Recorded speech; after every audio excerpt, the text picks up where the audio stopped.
I am so excited to start today's podcast.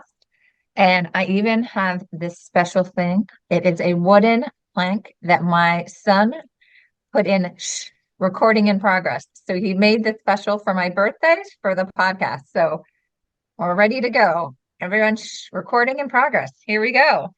So welcome to Kulanu Matters with Molly and Bonnie. We're really excited today to have our very first special guest. So today we have Rabbi Gerald Sussman of Temple Emmanuel, Staten Island. He's been the rabbi there for 41 years. And he's also on the New York Board of Rabbis, Board of Governors. He's the founder and executive at Union for Traditional Judaism. And he's a blogger for the Times of Israel on Kulanu issues. And most importantly, he is a world traveler and companion husband of Benita, Nathan Sussman. So we're really excited to have Jerry with us today. Welcome. Thank you. For 47 years, you should say, and I want to say happy birthday, Molly. But you told a story about your son's birthday present. I have a joke to begin with. The topic of this podcast is origins. And here's the joke. The kid goes to his parents and says, "Mommy and Daddy, where am I from?" And the parents begin to think, uh-oh, it's time to tell him about the birds and the bees. And the kid says, "But Mommy, I thought we were from Philadelphia." That's the joke. So our origin stories are something that everybody has them. I mean, historically, our Jewish origin comes from the Torah and the creation of the world in Adam and Eve.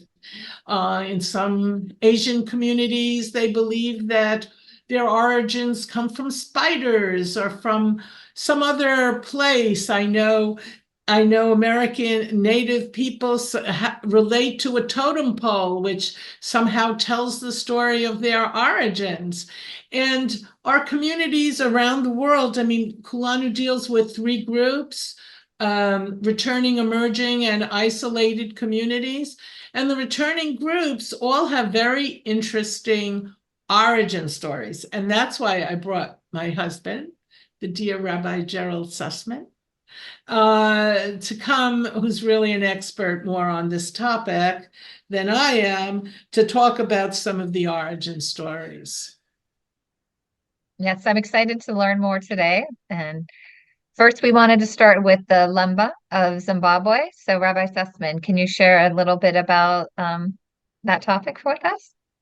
Well, the Lemba are one of the most interesting groups in that a lot of work has been done regarding their origin. The Lemba live in Zimbabwe, South Africa, Malawi, but the main community is actually, the largest one, I believe, is in Zimbabwe.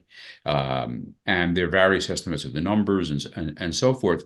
But the Lemba had a legend, a tradition, that they came from a place far away and brought their traditions with them, and that makes that's important as to who they are.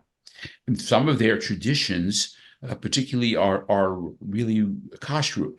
For example, Lemba will only eat meat that was slaughtered by a circumcised Lemba.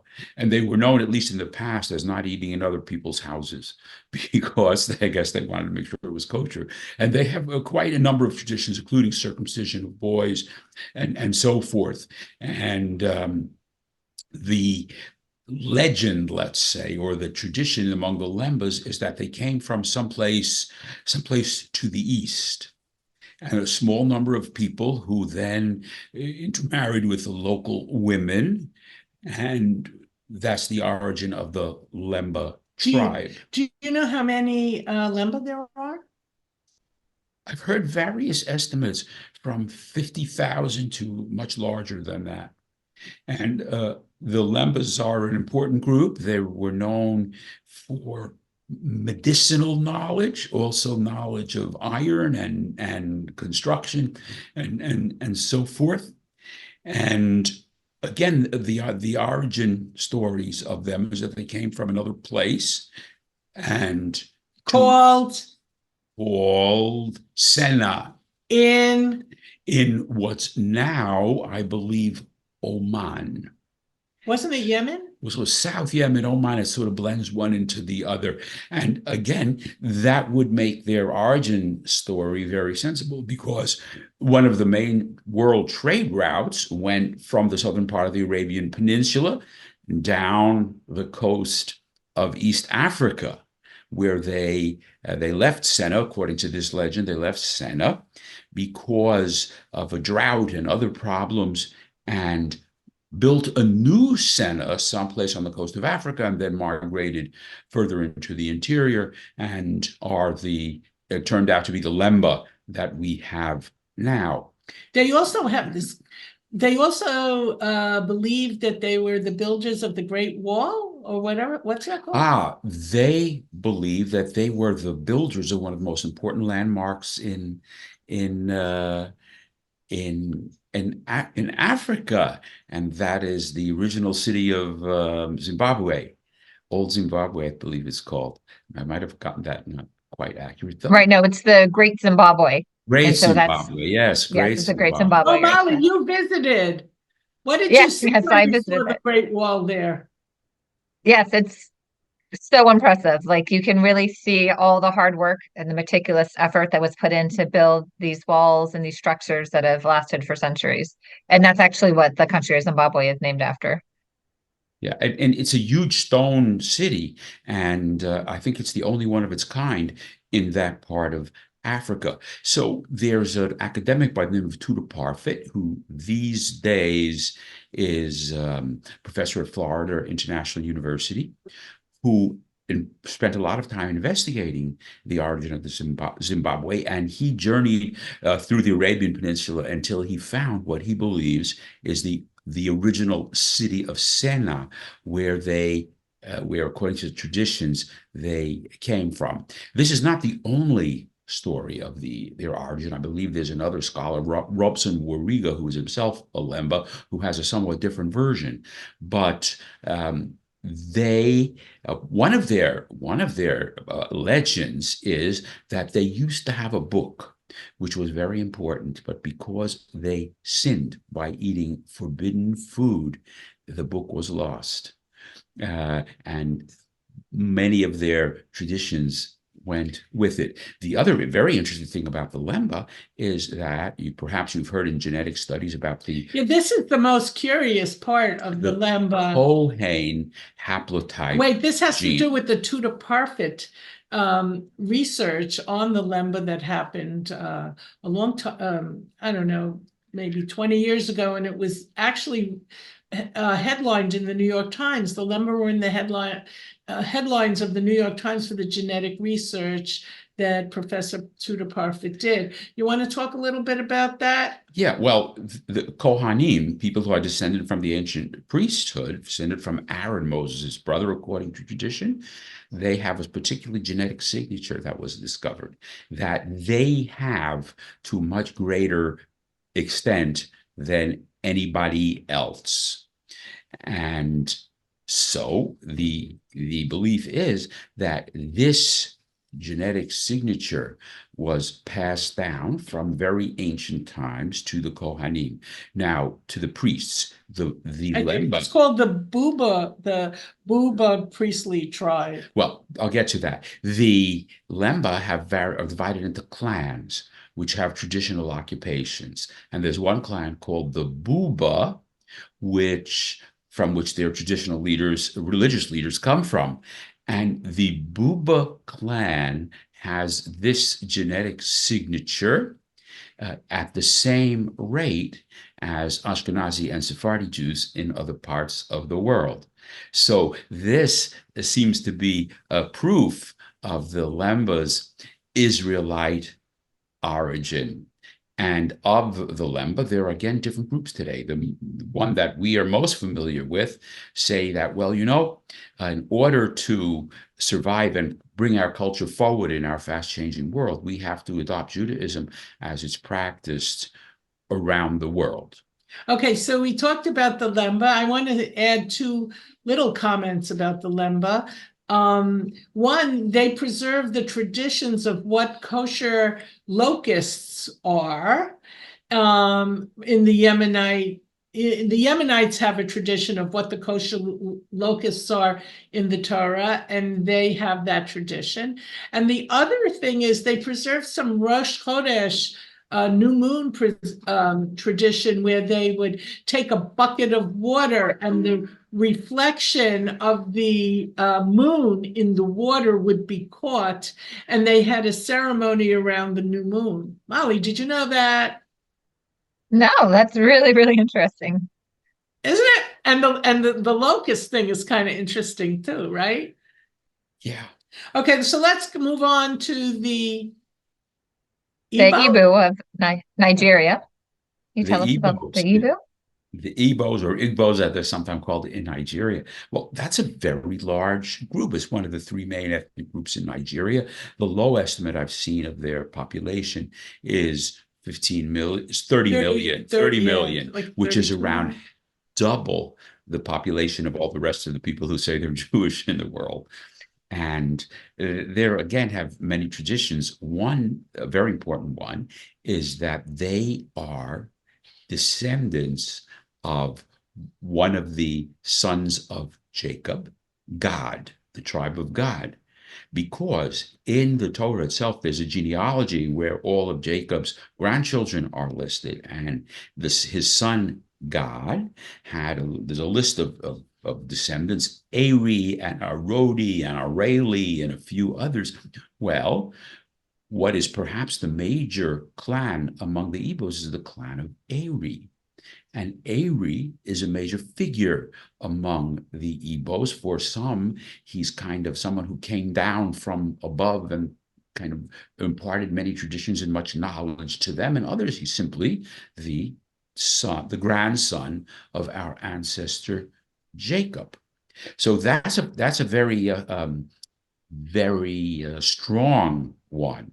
Also, many of the traditions and, let's say, ways and beliefs of the traditional of the Igbo tribe are very similar to Judaism, and they can explain certain things in the Torah in ways that the rest of us wouldn't think of because of their own traditions. For example, it talks about Jacob. So Jacob is running away from Lavan, or is running away from his brother Esau, and he finds refuge with Lavan, his uncle, his mother's brother.